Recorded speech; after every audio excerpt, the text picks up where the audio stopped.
Gonna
read from this book real quick. It's called The Lost History of Ancient America: How Our Continent Was Shaped by Conquerors, Influencers, and Other Visitors from Across the Ocean. This is by Frank Joseph, a very famous author, and when these kind of things. I do want to say though, he's still coming within, Mesopotamia, out of Africa kind of mind frame, when he wrote his books. America's the true old world. Why do you think they're finding all these things here? All these so-called influences. This is the old world. Gonna read this real quick, very interesting. You guys don't know about it. This is chapter 3. It says here, Egyptian style cat burial in Illinois by Professor Julia Patterson. More than 30 years ago, before highway construction engineers could obliterate a prehistoric burial ground, archaeologists excavated its 14 earthworks of various sizes. The structures were perched atop a bluff overlooking the Illinois rivers, in the western part of the Prairie State, less than 50 miles north of St. Louis, Missouri. The largest dome of configured soil measured 92 feet across and stood 8 feet high as part of the Hopewell Culture Complex some 2,000 years ago. All right, so before this was destroyed, we already know they destroyed many mounds, a lot of the architecture, a lot of the prehistoric buildings, mounds, cities. This was a common thing. The Hopewell were a mound builder people of far-flung traders and skilled artisans who flourished from circa 600 BC to their extermination of the hands of so-called Native American tribes by 400 AD. All right, so that's kind of big. They're saying Native American tribes came and destroyed the Hopewell culture, the mound builders.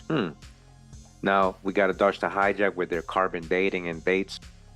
The Illinois site's foremost tomb was found to contain the bones of 22 human adults, evenly laid out in a ring formation around the central sepulture of a male infant skeleton. All right, you guys hear that and picture that?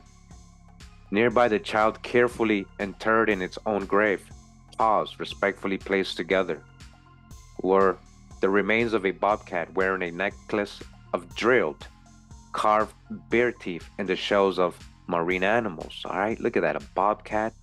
Isn't that the logo of the Shatan clans of the Highland Scottish people? Shatan. They have a bobcat and they were seafarers. So it's funny that you find this here with shells of marine animals. No other wildcat has been buried by humans in the entire archaeological record. Researchers claim in a study published recently by the Mid-Continental Journal of Archaeology. But this supposedly unique discovery went unrecognized until 2011 when Angela Perry, then a PhD student at Britain's University of Durham, re-examined the bobcat's bones, originally misidentified as those of a puppy. All right, you hear that? So they were saying it was a dog, but this was a cat. They were doing it. Were they doing it deliberately? Most likely. She and her colleagues surmised that the Hopewell had tamed the creature, and its revelation is therefore insightful into the human domestication of animals. Perhaps, but the Illinois find might be significant of something else. The interred bobcat was only between 4 and 7 months old when it died of natural causes. There were no cut marks or signs of trauma, writes David Grimm, and science suggesting that the animal had not been sacrificed. The pomp and circumstance of the burial, she says, suggests this animal had a very special place in the life of these people. Though no other ceremonial interments of the kind have been found in pre-Columbian setting, many hundreds of thousands of ritualized feline graves are known in Egypt, where Bast, the famous cat goddess, was worshipped from at least the late First Dynasty, 2900 BC, probably during earlier pre-dynastic times. Now that's interesting, Bast, right? This was like a Black Panther female, right, goddess. And we went over that. Now, if you haven't seen my original Black Panther video, Wakanda in America video, make sure to go check it out. We talk about Bast in that video, and that literally, that's a black jaguar. That's what was here. One of the warrior Amazonian queens. Yeah, they dressed up as jaguars too. And that whole thing comes from over here.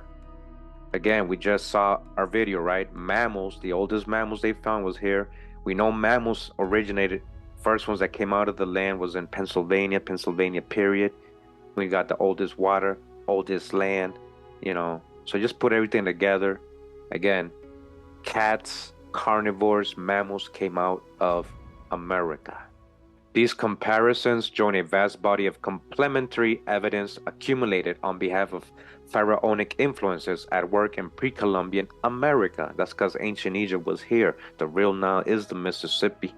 At very least, they suggest that although the Hopewell were not themselves transplanted Egyptians, they were nonetheless inheritors of a cultural legacies left behind by visitors from the Nile Valley to our continent during prehistory. All right, so that's all conjecture, that part, because again, he's coming with an out of Africa background. He wrote this book a while back.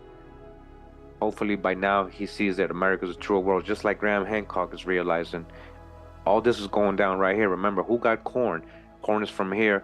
Ancient Egyptians were growing corn. Corn is all over the Bible. Joseph and him storing corn, that was all right here, guys. And we continue. Waking up with analog. Rise and shine. Make sure you check out the brother's Twitter page. 1_analog_9. And we begin with a news report coming out of Ohio, 1902. They found an ancient sepulcher. Expedition organizing to explore supposed relic of the Stone Age. A remarkable discovery has been made on the shores of Prince William Sound. While a prospector named Leeds was out with a party of natives looking for mineral, he came to the entrance of a large cave, almost concealed from view. Leeds entered the cavern and was astonished to find there 14 wooden canoes, each containing mummified corpse. Stone implements were found beside the bodies, and stone slabs covered the canoes, everything indicating that the bodies had been placed there during the Stone Age. The find was as big a mystery to the natives as to the white man. Their tribe has been on the shores of Prince William Sound from a period so remote that their traditions do not run back to the time of its advent there. Yet they have had no knowledge of the cave or of the character of people who are interred there. Nor do the present natives use stone implements. Leeds did not disturb the bodies but carefully marked the site of the cave, and after prospecting returned to Valdez. An expedition is being organized, headed by Captain Story of the Alaska Packers Association, to make a thorough exploration of the cavern and the remains that repose therein. All right. So I wonder what happened, in this second expedition. Maybe somebody told the Smithsonian, and that's why nobody knows about this. What happened? And we continue. We got a cave found in Indiana, Alaska, 1924. Cave found in Indiana hits age-old race, Indiana. Giant skeletons and metals strange to America, seen in ancient sepulcher. Indianapolis, February 1st. Recent discoveries in widely separated localities of the hills of southern Indiana may be expected to add something to the general store of knowledge of natural history. The topography of Indiana is interesting from sand dunes bordering Lake Michigan to the rolling hills which occupy the southern part, and in places are but little short of small mountains. In the hills, however, the geologist has found most to interest him, as has more recently the archaeologist. The State Museum in Indianapolis is crowded with evidence of a prehistoric past, but with small resources, it cannot make the most of the opportunity it might otherwise have of tearing off the veil from long gone ages. The opening of an ancient sepulchre built by a race of men antedating the American Indian and probably not related to the mound builders. Probably, they're guessing here, has aroused much curiosity. This occurred in Jennings County, 10 miles from North Vernon, in a bend of a small creek where some excavating was done in a mound built by human hands and reaching 100 feet in height and about the same in diameter. Before digging was stopped to await the arrival of more scientific help, some interesting things were found. Continuing says bodies guarded, protected by great stone slabs, skeletons of 3 men, the longest of which measured much beyond that of modern man, were found. All right, giant people. They showed that infinite care had been taken that the remains be preserved against the ravages of the elements. Metals not common in North America also were found. Although the locality has been settled more than 100 years, residents near Folsomville in the extreme southwestern part of the state did not know until recently that a cave of mammoth proportions existed close at hand. The discovery was made by a hunter who accidentally stumbled up on the entrance. The cave revealed some things which easily outdo the author of the Arabian Nights, and have the added advantage of more veracity perhaps. The most interesting find was of species of blind snakes, which hiss so loudly that the Stygian gloom of the earth's innermost recesses becomes all the more hideous. Nestor and some friends succeeded in capturing 2 specimens alive, and they were sent to the Smithsonian Institution in Washington. Do you see what happened? See who's always involved, right? And you know what they did? They just hid all this stuff. After Nestor and his party had proceeded a distance of 1,500 feet, they came upon a pit which apparently had no bottom. It was sounded to a depth of 2,500 feet. One compartment of the cave was warm and comfortable, and another extremely frigid.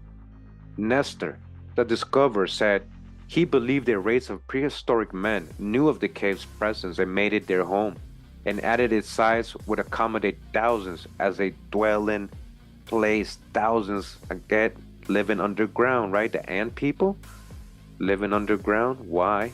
What was going on the surface? He found many things to indicate human habitation, including arrowheads and stone implements. All right, we continue. This is a good one right here. We got a sign coming out of Kansas, 1896, the newspaper, right before Colorado ruins. A United States Marshal describes what he saw there. United States Marshal Israel made a number of interesting observations during a recent visit among the ruins of the cliff dwellers in southwestern Colorado. Mr. Israel made the trip to the distant region for the purpose of serving papers from the court in Denver. He found his last man on the border of Utah, and started on the return journey through the mountainous district that was once the home of a race now extinct. In many places, said Mr. Israel, the cliffs are dotted with little stone houses, built of a kind of stone not found in the neighborhood. The question is, where did the stones come from? And how did the builders lift the stones to their places? I saw one large house which was covered with adobe. This was a surprise to me, as I never heard of the cliff dwellers using that kind of material. I was told of a remarkable find in the shape of a stone building 60 feet long and several stories above ground. which has also several stories underground. You hear that? The building was described by a man who visited as containing cedar joists 60 feet long. No cedar grows in that country, and it is a mystery how the natives raise heavy logs up the sides of the cliffs. Continues, says Mr. Israel says the Smithsonian Institution has an agent in the field who is preparing to carry away a large number of relics from their ruins. All right, you guys heard that? You see somebody telling you what I was just saying, what I've been saying in these videos about the Smithsonian Institute. We already know what they do.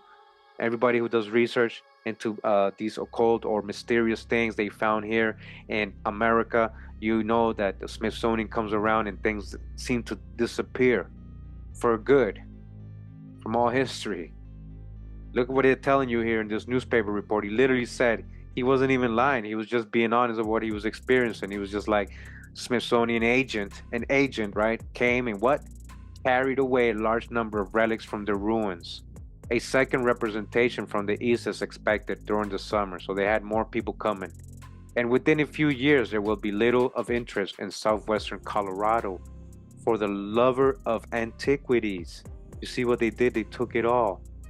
The despoilers are at work and the buildings are being torn down, and the skeletons and mummies of the original inhabitants are shipped to the museums of the Atlantic states and Europe. All right, body bag, major drop.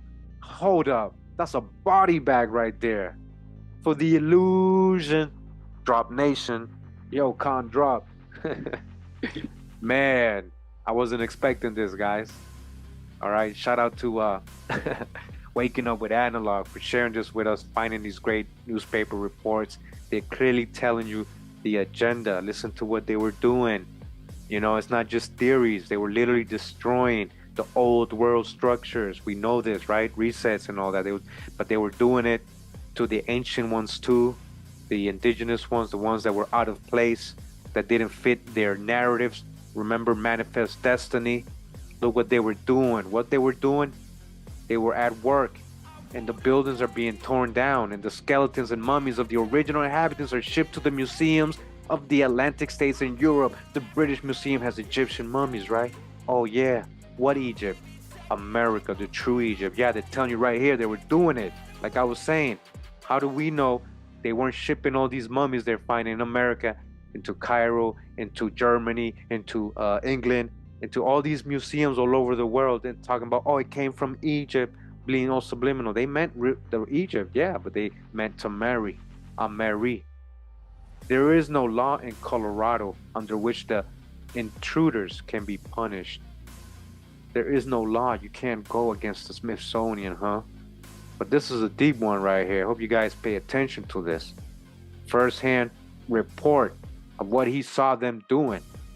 Again, this was from 1896. By that time, they already had destroyed everything. Imagine. Reconstruction, huh? Or deconstruction. All right, now we're going to read from this book. It's called Unearthing Ancient America, The Lost Sagas of Conquerors, Castaways, and Scoundrels. Again, from Frank Joseph, same author. I'm in chapter 1, says here, Anomalous Artifacts. Mainstream scholars scoff at the very notion of ancient Egyptians sailing to our shores. All right. So I just want to, again, remind you that, this author goes with, the whole, that the old world's on the other side, Mesopotamia, Egypt, the fake places.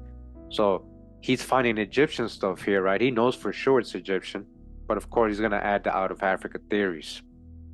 So mainstream scholars will laugh if you say, well, the ancient Egyptians were here. Yet a ritual grave object could be physical proof of visitors to the American Midwest from the Nile Valley. Nile is, right, great river in Greek. The Mississippi in the Ojibwe Algonquin word, right, also means great river. So what are you talking about? Because the Mississippi, you got mounds all over it. Remember Mound City, Cahokia, and all this other stuff? All these mounds that got destroyed. All the stuff they're finding in these places. We already gone over some. All right, so just again, try to stay in the right perspective when we're reading this stuff. This potentially revealing find is described by Wayne May, the founder and publisher of Ancient American magazine. I actually called him up. He's a great guy. He sold me some magazines, gonna buy some more. He is also the author of This Land, his series of books describing a period in North American prehistory known as Hopewell, from 200 BC to 400 AD. Now it says here, an ancient Egyptian statue found in Illinois by Wayne May. News occasionally surfaces of persons claiming to have uncovered a dynastic Egyptian presence in prehistoric America. Unfortunately, their proofs for pharaonic visitors here are at best theoretically possible or at worst patently erroneous. Far less often a piece of exceptionally persuasive evidence emerges. Such was a statue featured on the front cover of Ancient American's 64th issue in 2006. And this is the image right here. All right, you guys can take a look at it.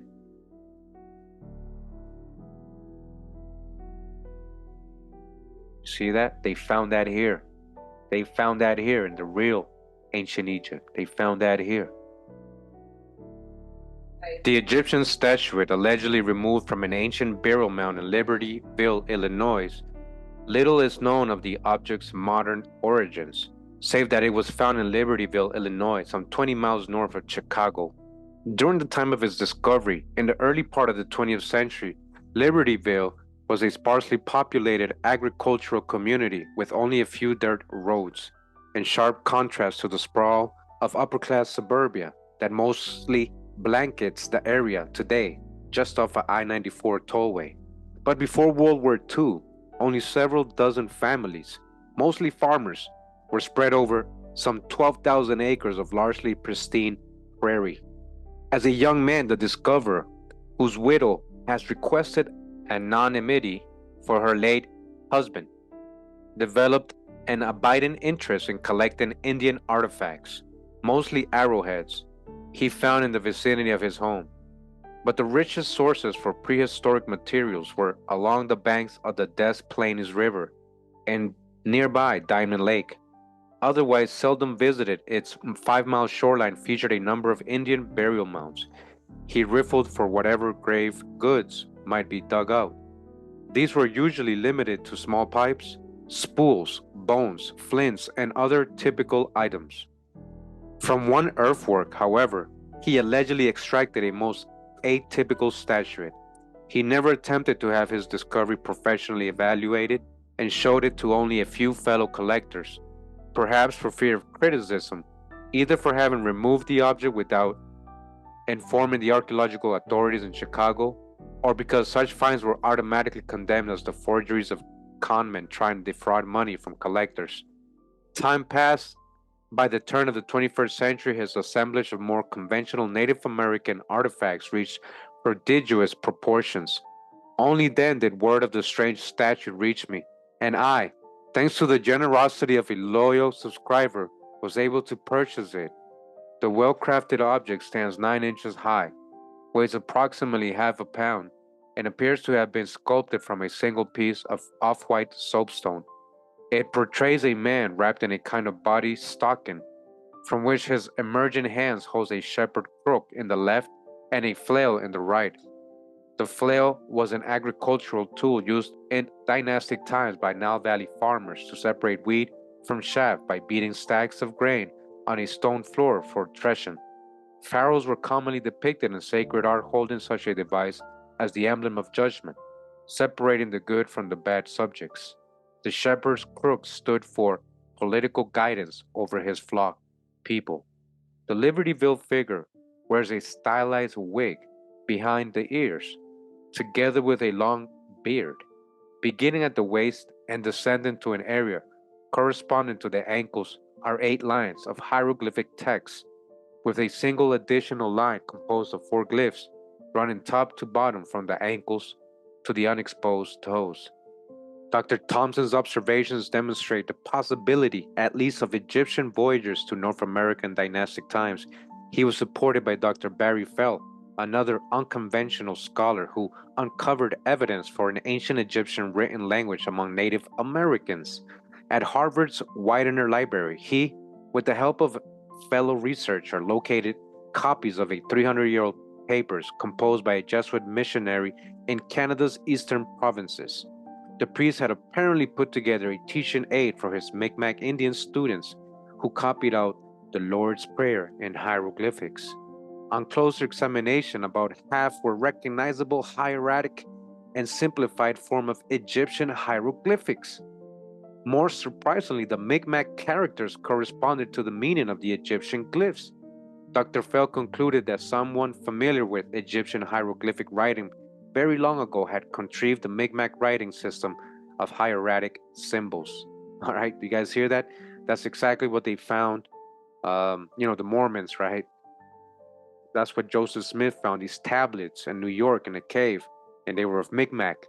And they had this old Egyptian type script that they're calling it here. This is what they're talking about. And this was studied by Harvard. This is stuff they never told you. More evidence for Egyptian influence in pre-Columbian America surfaced in the Michigan tablets during the 1840s. Most of these inscribed artifacts display an unfamiliar written script that nonetheless includes several Egyptian hieroglyphs. Again, so-called Egyptian hieroglyphs, right? America's true old world. What's it really called? Tamarian? Tamari? Additional examples of Nile Valley effect on prehistoric America came from Burroughs Cave. All right, we're going to get into Burroughs Cave. Don't worry, guys. I know there's major things coming out of there in southern Illinois. I've been following that for years. All right, Burroughs Cave. Of the 7,000 inscribed stones removed from it since 1982, all right, that's the year I was born, few bear traces of Egyptian hieroglyphics, although many do depict persons dressed in Nile Valley garb. Joshua Priest, in his book American Antiquities, Discoveries in the West, all right, we've read his book, was one of the two mid-19th century explorers who documented the rock art illustrations of similarly custom men and women adorning the walls and ceilings of a site known as Cave in Rock State Park, again in southern Illinois. These varied collections of evidence support archaeological probabilities for the Libertyville Ushabti. Similar examples have been found elsewhere in the Americas, according to Mariano Cuevas in his 1922 Historia de la Nación Mexicana.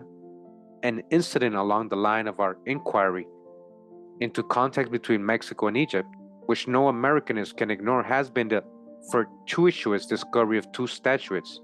Their discovery was made a few years ago in August 1914 in a rural parish of His Excellency the Archbishop of San Salvador, the Reverend Father Belloso. All right, again, and this is again another book, another source telling us of the statues they found of Osiris and Isis in El Salvador. We've already done a video about this. Make sure you check it out if you haven't. We talked about it a little bit in one of the recent videos again, and it's going to tell us here firsthand account of the Reverend who actually found it or had it in his possession in 1914. It says Professor Miguel Ángel González was conducting precise excavations in the city of Acajutla in the Maya area near the farthest limit of the railroad line. All right, this is in El Salvador, Central America. These excavations, which were undertaken at the request of the aforementioned Archbishop, resulted in the uncovering of two precious artifacts.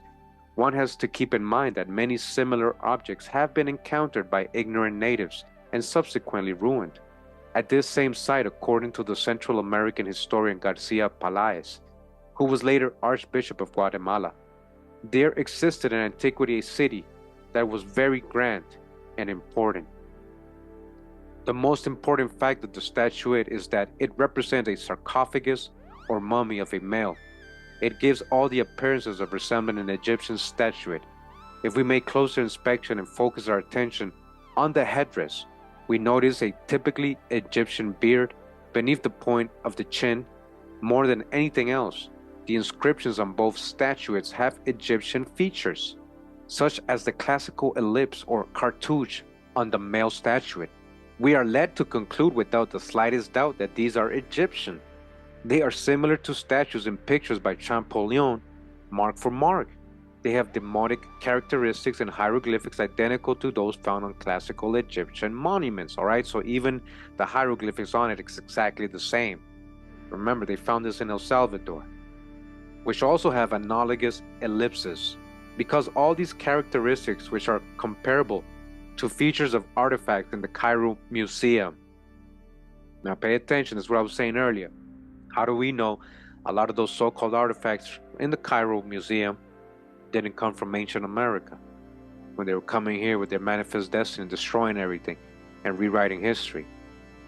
We are able to confirm assertions that we have established a certain Egyptian heritage of these statuettes. These Mexican counterparts of the Illinois statue not only tend to support its identification as an ancient Egyptian Ushabti, but also suggest that our continent was indeed visited by travelers from the Nile Valley around 600 BC. All right, so dodge the hijack. This is the Mississippi is the Nile, meaning Great River. That is the Great River. That's a Greek word. Now this is a Greek word, guys. Egypt also is a Greek word. The Temple of Ptah, continuing, says here ancient Egyptian ruins in Colorado, gigantic pillars. Says here prehistoric city, lofty walls and gigantic pillars with elaborate carving in Colorado desert. A San Diego, California dispatch says that the ruins of a prehistoric city have been discovered by a party of prospectors from Yuma on the Colorado desert. While in search of the Peg Leg mine, the wind had laid bare the walls and the remains of stone buildings for a distance of 420 feet in length by 264 feet in width, gigantic pillars, quaintly carved to represent dragon heads and rattlesnakes, pillars, all right, listen to this, still stood in the sand of the deserts, supporting on their tops huge slabs of granite. The frieze ornamentation resembles Egyptian sculpture and exhibited a greater degree of skill than is possessed by the Indian artisans of the present day. Fragments of pottery were found underneath the debris, and together with parts of the crumbled pieces of the frieze, were brought by the prospectors to this city. Prospector Ferguson called the matter to the attention of H. C. Gordon, who interested John F. Gate Jr., a wealthy man of San Diego, and in company with 4 others, they went to the desert to explore the ruins. They were driven back by a sandstorm. They will take another start and make a careful investigation of the ruins. All right, you see how it just always all of a sudden just stops right there, and they're gonna do more investigation, and just they never tell us about this ever. Continuing, waking up with analog. A cave deep in the earth, Pennsylvania, 1890. A cave deep in the earth, knives, and the remains of a prehistoric race found in it.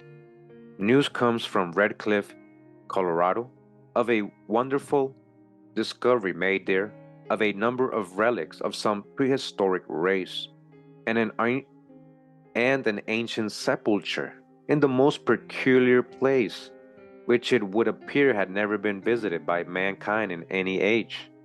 The men were digging with picks and shovels in virgin soil, when suddenly, as one of the men struck a blow with his pick, it almost flew from his hand, and by the light of their candles, they saw a small aperture in the earth, which was quickly widened sufficiently to admit the body of a man.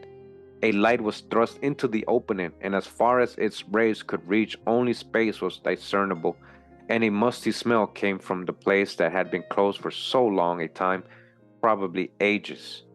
A step ladder was procured, and a descent was made to the bottom of the cave, where more surprises awaited the miners, who were now thoroughly aroused over the new sights, the like of which they had never seen before.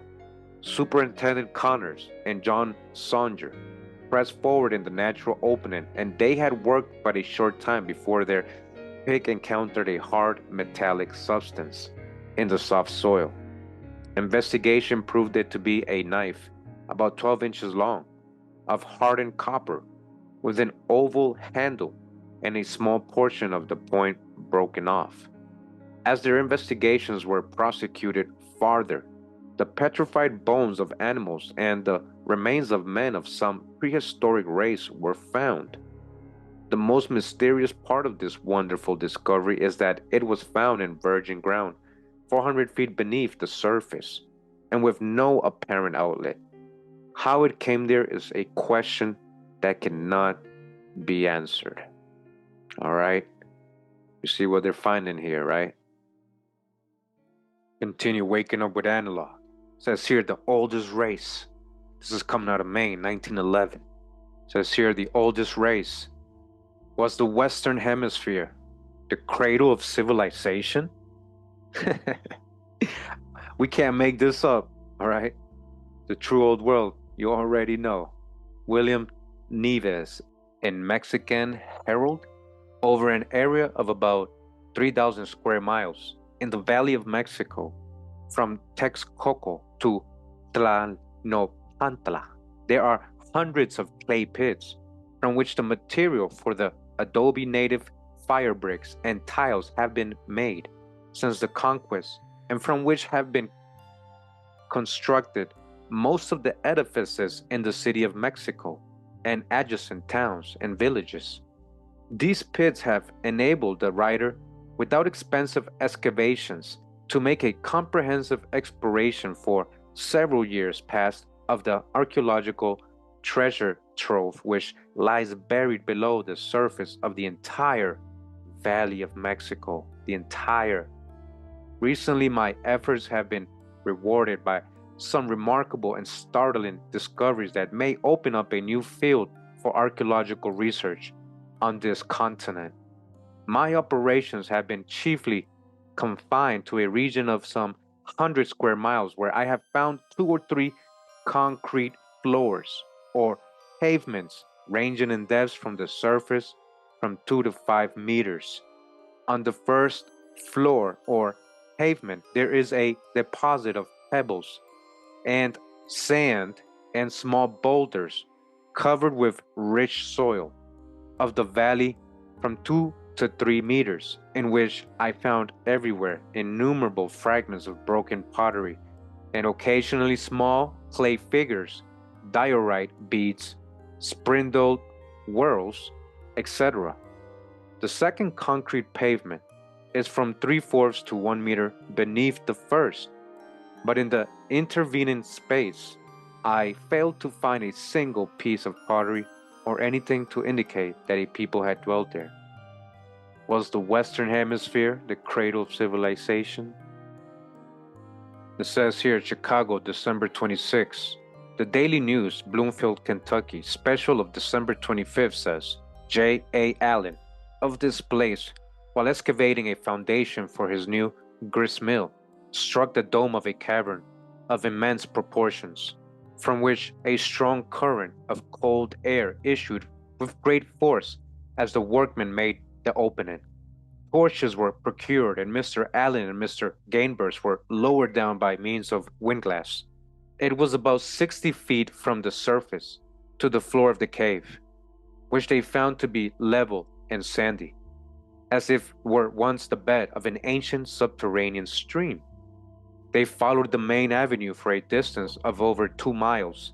All right, so they're in a cave, right? And they walked 2 miles inside the cave, and it looked like an old stream, and discovered an opening and a cliff on the farm of Benjamin Wilson, and a well-beaten path was easily discerned that was once trod by human beings, although it is now, in many places, covered with forest trees and undergrowth.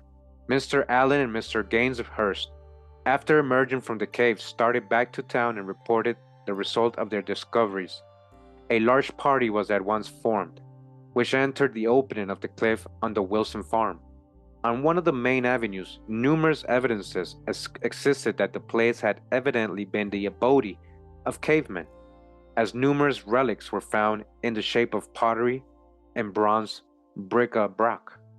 A sepulchre was discovered in a large niche on one avenue at right angles with the main avenue, and in it are numerous mummified bodies. They found how many bodies? Right here, so many mummies. Check it out. 100 or more being in plain view. Over 100 mummies in this cave. 3 of the mummies were removed to town, where they excite great curiosity. I wonder where they ended up. And museums that we call British Museum, the Cairo Museum, things like that. Think about that. The formations in the cave are beautiful beyond description. Stately towers of stalagmites, suggestive of grotesque and unique figures, are encountered all along the wonderful subterranean avenue. There's a beautiful little lake with water as pure as crystal. And as usual in cave streams, it is full of tiny eyeless fish. The avenues of the cave will measure, in all probability, about 7 miles, so that it may fairly be considered another rival to the Mammoth Cave, and certainly one of the great cave wonders of Kentucky, the land of caves, all right? Kentucky, 100 mummies, a sepulcher, another one here that they didn't tell us about. Continue waking up with analog. We're about to go inside the earth, South Dakota, 1875. Inside the earth, remarkable orifice underneath Ponca, compared to which the Mammoth Cave is a mere puncture in the ground. One of the fishiest yarns yet printed. All right, do you guys hear that? So you see all the caves we're finding here in the Americas, right? You guys understand? There's a lot of things underneath us too. A lot. We published today an article from the Ponca Journal, which has a decidedly fishy ring. It is all about a gold seeker who found a cave near Ponca and went down into the bowels of the earth 1,500 feet from the surface, and there discovered a continuation of the cavern, miles in extent, 800 feet high, and filled with a standing petrified forest, besides the petrified forms of prehistoric human beings and animals. If this is all true, Ponca has a fortune in its cave, for the like has never been seen either upon the earth or under the earth. If it is not true, the fellow who found it should be speedily tied up to the cross tree of a telegraph pole. All right, so well, we know there's many reports of it all over the United States of caves and you know, sepulchers and mummies and things they're finding. We already know, so this guy might be telling the truth. Back in the book, The Lost History of Ancient America by Frank Joseph. Chapter 22, Georgia's Ancient City of Shells by Gary C. Daniels. 6 hours via driving southeast of Atlanta, 7 miles off the Georgia coast. Archaeologists have unearthed the remains of an ancient walled city predating the construction of Egypt's pyramids on Sapelo Island, known as the Sapelo Shell Ring Complex. It was an urban site constructed about 2017 BC. In 3 districts or neighborhoods, each surrounded by circular walls 20 feet in height and constructed from hundreds of tons of seashells. Some of the earliest pottery ever found in North America was retrieved from the ruined city, which stood in contradiction to local, contemporary Native Americans unfamiliar with agriculture, generally regarded by scholars as fundamental prerequisite for civilization. That these simple tribal inhabitants somehow made the leap from hunting and gathering to civilization in a single bound, producing not only a walled city, but also the new technology of pottery, without benefit of agriculture, seems improbable.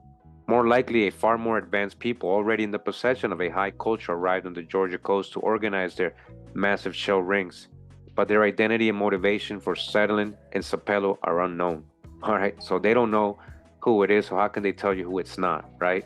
Drop Nation, you know, so they're always gonna, again, this Arthur keeps thinking with a, you know, Mesopotamia and the true old world's on the other side, so that's what he tries to relate when he finds all these things here, right? Those are his opinions, but the truth is they did find this ancient seashell monument city with walls and everything here off the coast of Georgia.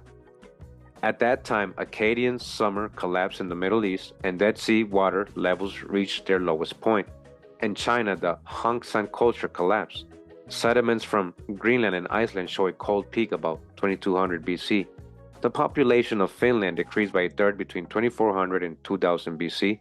In Turkey's Anatolia region, including the site of ancient Troy, more than 350 archaeological sites show evidence of having been burned and deserted by the close of the 22nd century BC. Entire regions suddenly reverted to a nomadic way of life after thousands of years of settled agricultural life. In fact, most locations throughout the ancient Old World that collapsed before 2100 BC evidence unambiguous signs of natural calamities and or rapid abandonment. What happened then that could have caused such widespread devastation? Answers might come from the sky. Dracons ain't playing, huh? Now, going a little ahead because they start talking about space and all that. It says here, when Hernando de Soto first explored Georgia in 1540, he found it occupied by 2 indigenous peoples, the Timucua. Indians had migrated there from South America, remember? We kind of read that in my navigational videos. as indicated by their linguistic affinities with native Venezuelans. Did Timucua ancestors flee their homeland after it was devastated by a meteor swarm? Argentina's Rio Cuarto impact craters do date the period in question. The Yuchi Indians believe their forefathers arrived in Georgia after the old moon broke and devastated their island homeland in the Bahamas. The abrupt appearance of a shell-ringed city at Georgia's Sapelo Island shortly after these catastrophic events tend to confirm Yuchi oral tradition. So I just wanted to quickly read that. I thought it was interesting. You know, this shell city that we never know about had walls 20 feet high. Come on. Chapter 9, Drowned Village of the Ancient Copper Miners by Wayne and May. 3,200 years ago, Upper Michigan's enigmatic copper miners left behind some 5,000 pits and in excess of 1 million stone tools, but no trace of their towns has ever been found until the discovery of a village site 10 fathoms beneath the surface of Wisconsin Lake. Due to the site's untouched, if presently unguarded condition, its exact position is concealed as some measure of protection. The ruins were found in June 2011 by Scott Mitchum. All right, this guy actually has been finding a lot of things. He's come out in a lot of TV shows, ABC, you know, a lot of things, explaining his discoveries, logs, huge logs being cut, you know, he found in lakes and things like that. He's the owner of the Superior Water Log Company operating in Wisconsin, Canada, and Brazil. Mitchum said, I had never looked in deep water off the island point, but knew the rocky shore gradually sloped down, but previously only covered the first 20 to 30 feet around the island, not in depth. As I got closer, I slowed to an idle and waited until I could see the bottom. I knew I had extra visibility, so I would be able to view greater depths. As the rocky bottom started to appear, something immediately caught my eye, a formation of piled rocks. I got the max, put it on, and dumped my face overboard to see mounds and circles of stone perfectly stacked. All right, here's a picture of it. The grouped rocks right here, as he's saying. I quickly returned to shore, tied up the boat, and put on my diving suit. The sun was already down, so I didn't have much time. I swam back to where the boat had been hovering earlier and could faintly make out dark structures lining the bottom in every direction, but declining light conditions terminated my dive. The next day, June 23rd, I arrived back at the site around 2:30 in the afternoon. Conditions were windy, with lots of pollen on the water, so visibility was not the greatest. I put on my scuba gear and dove with a camera in hand. As I swam down to the largest mound, I could see a dark, long pile of rocks, its vicinity littered with hammers and other stone tools, including what appeared to be a wood planer made from some sort of marble-like non-local stone. I logged the site via my global positioning system. All right, so here's one example of he's talking about a sunken circle with a small triangular monolith at its center. The same type of three-pointed stones was found inside a Wisconsin earthen mound at Aztlan. All right, Aztlan, a 13th century ceremonial center, less than 200 miles south of Scott Mitchum's underwater find. The significance of these triangle stones is unknown. All right, now imagine this is at the bottom of Wisconsin Lake. When was this above the water? How long ago was this? Mitchum went on to find what he describes as workbenches used for pounding and grinding. At one of them, two tools were left on top, a hammer and a grinder. The surrounding lake bottom was profuse with stone arrowheads, but in awl and fishhook were made of copper. And other fishhooks he found was much bigger, four-sided, and likewise copper, right? Metal stuff here.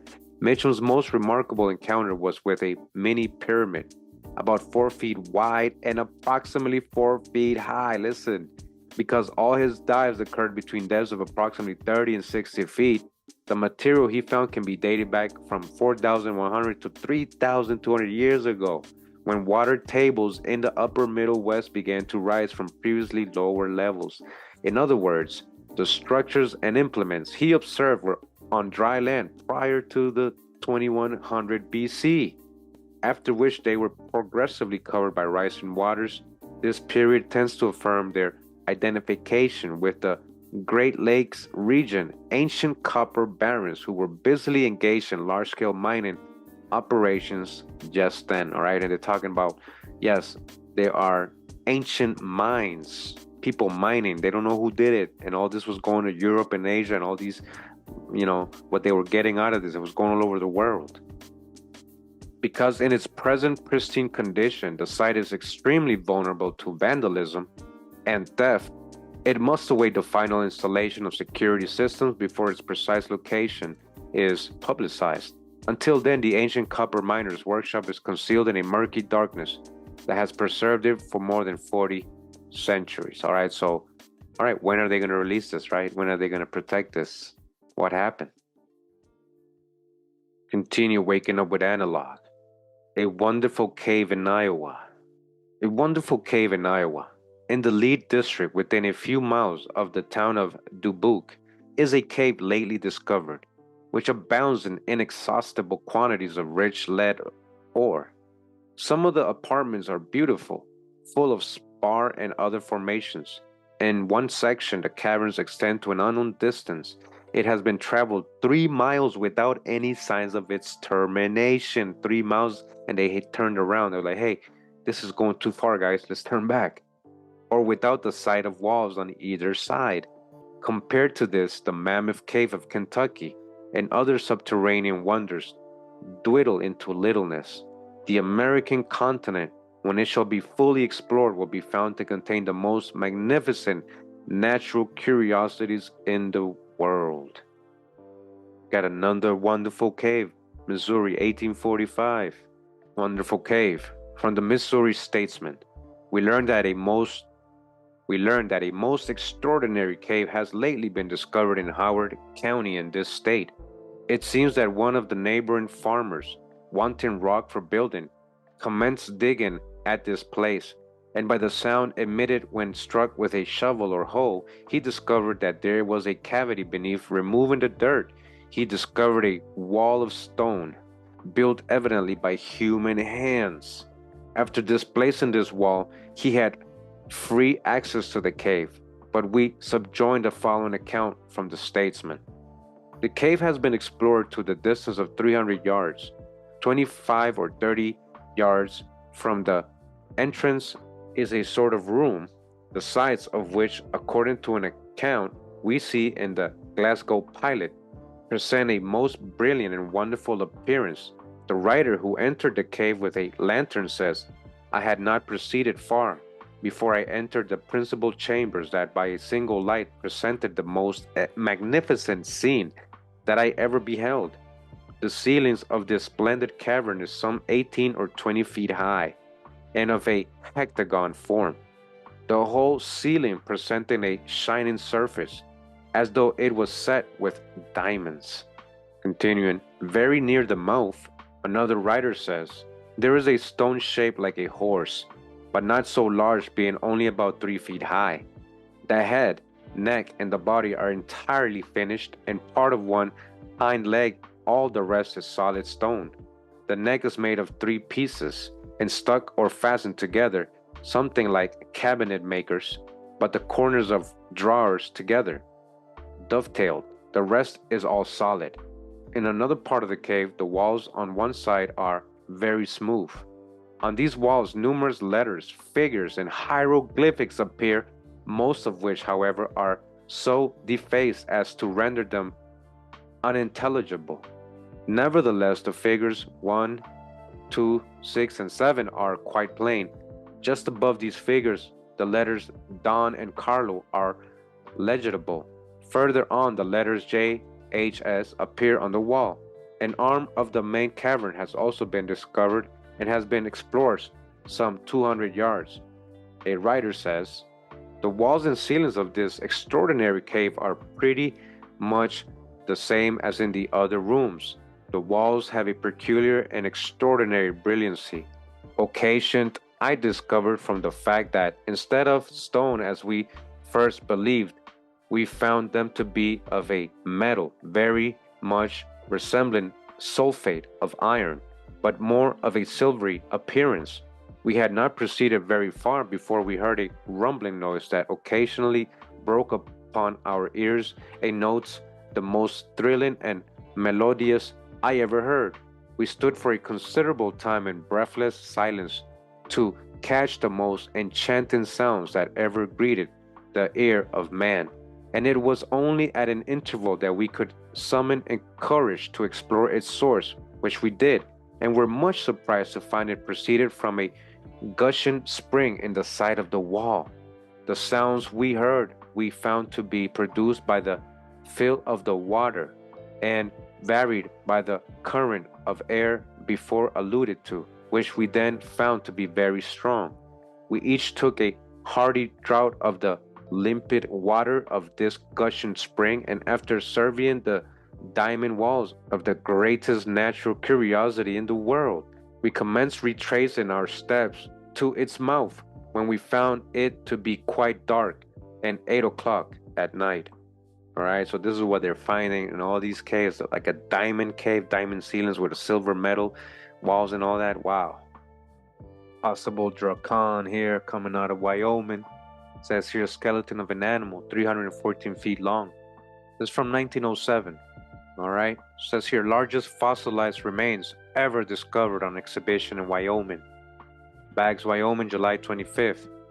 The most important paleontologist discovery ever made in the great fossil beds of Wyoming has just come to light in the fossilized skeleton of an animal of the lizard type, all right, Dracan, which shows a length of 314 feet and which weighed during life more than 100,000 pounds.